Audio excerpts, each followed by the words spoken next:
آج ان کی ستم ظریفی دیکھیں.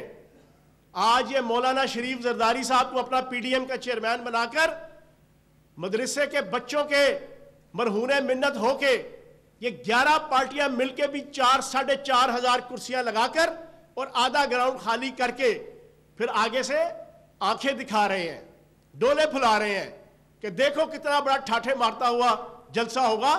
تو جناب والا ہم سیاسی کارکن لوگ ہیں, آپ کی طرح کے زبیر عمر صاحب کی طرح کے اور اس طرح کے جو ان کے ترجمان ہیں ان کی طرح کے سیاسی کارٹون نہیں ہیں. ہم نے ساری زندگی تحریکیں چلا کے مارے کھا کے تمہارے پیپلز پارٹی اور نون لیگ کے دوروں میں ہم نے یہ سارے جلسے جلوس سارے دیکھے ہوئے ہیں.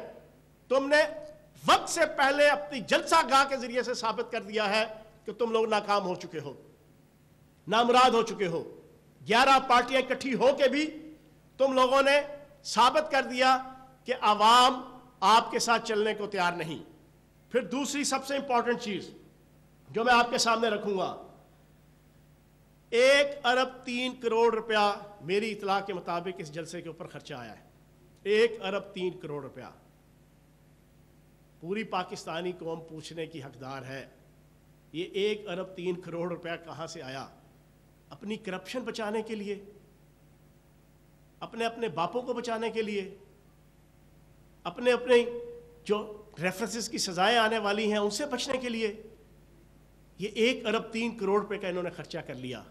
لیکن حاصل وصول وہ آپ کو میں نے ابھی بتا دیا کہ آدھا گراؤنڈ خالی کر کے سٹیج لگا رہے ہیں اور 20-20 فٹ کے فاصلے کے اوپر جناب آپ کی کرسیاں لگ رہی ہیں. تو ایک تو یہ پوری پاکستانی قوم کے سامنے رکھوں گا.